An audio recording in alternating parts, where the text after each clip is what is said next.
Sunday is Daytona 500 day, and if you're looking for a few drivers to watch in NASCAR's biggest race, may we suggest these two.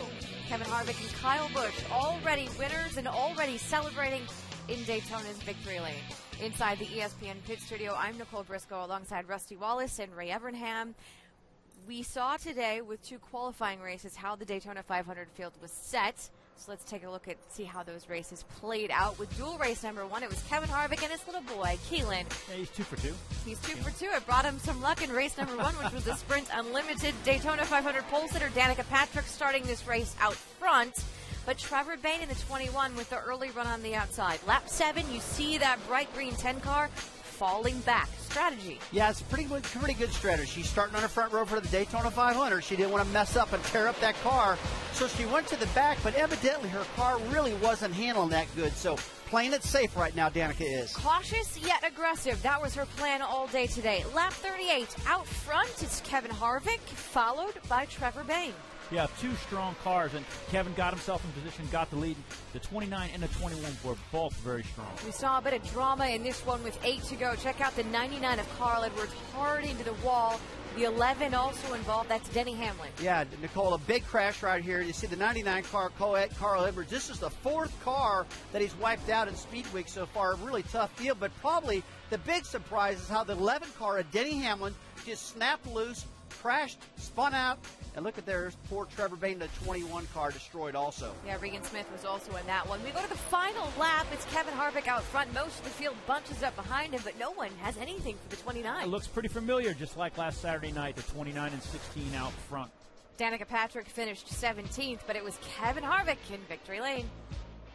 Well, everything's going good for our Budweiser Chevrolet team. So to win our first duel this weekend and win the Unlimited, especially with Budweiser on board as a dual sponsor this year, is pretty cool. So, you know, you don't want to say too much just because you want to keep the momentum going and put yourself in the same position to hopefully have a chance on Sunday. Looks to me like lame ducks have fun, so we're ready to race. It's a weird feeling. It's a weird feeling to be in a race condition, but yet knowing you got to be smart, conservative, and bring the car home. So it just doesn't allow you to really go all the way and put yourself all the way out there. I didn't not race, but unfortunately the bottom line was just not so good on the start. It was definitely the top line's the way to go, so that's something to think about for Sunday. The GoDaddy car will start on the pole at the Daytona 500, and that's what's important today.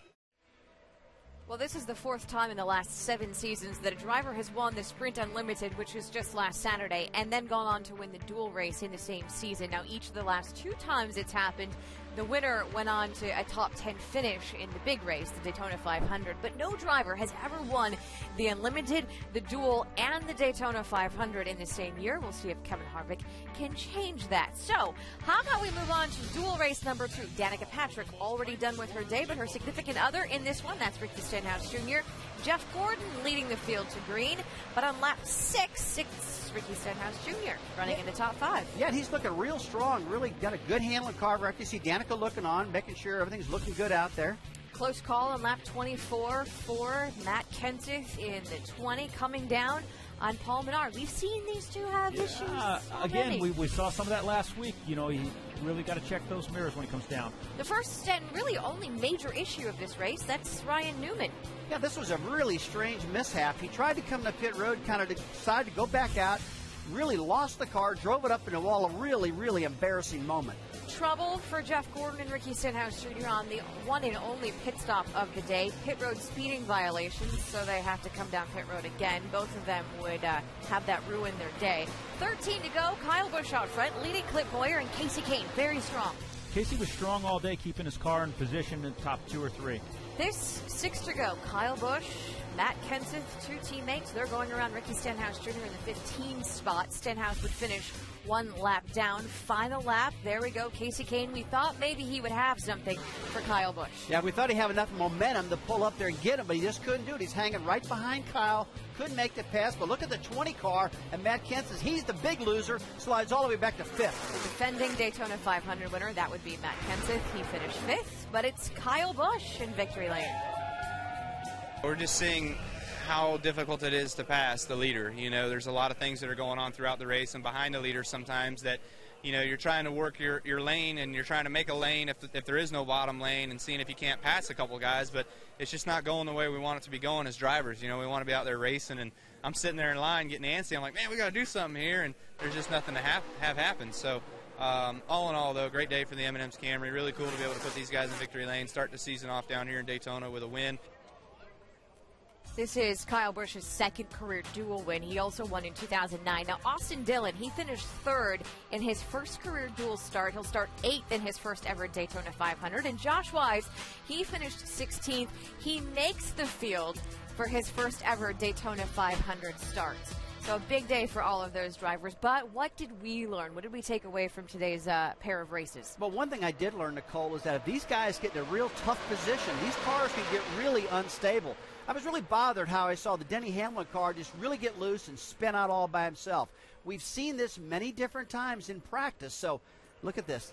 Carl Edwards really gets clobbered in this particular wreck. But, you know, I've seen cars get in this position before, but not doing this much. I mean, we've seen a lot in practice this week here in Daytona, but they're really learning what they can do with this new car and what they can't do with this new Gen 6 car that NASCAR's got here. I am a fan of it. I do like the car, but they do have to figure it out more. Yeah, I think one of the things they've got to figure out is exactly how to draft with this car. It seems to be a combination of the new car and the old car. It's going to take momentum. We're not seeing that bumper-to-bumper tandem drafting. And when the cars pull out now, I don't think they have figured out exactly how they can make a pass. Watch Casey Kane here. He gets a run, gets down underneath of Matt Kenseth, and he'll be able to clear Matt and hang him out, but he can't go any further. He needs the 33 on his bumper a little bit stronger there, and I think the guys have got to figure out exactly how the air works and how they're going to time that, because you might get one, but you're not going to get two. Kevin Harvick has now won 2 races in 2 attempts here during Daytona Speed Weeks. Is he the driver to watch? Oh, you definitely got to pick him to be one of the main guys to watch, but I am really looking at Tony Stewart, and I'm looking at Matt Kenseth because of their history here. Matt did win the last Daytona 500. Yes, he did. Well, fast cars, experience, and aggression. You look at Jeff Gordon, you look at Kevin Harvick. Kevin Harvick's got something to prove. Got to keep an eye on him.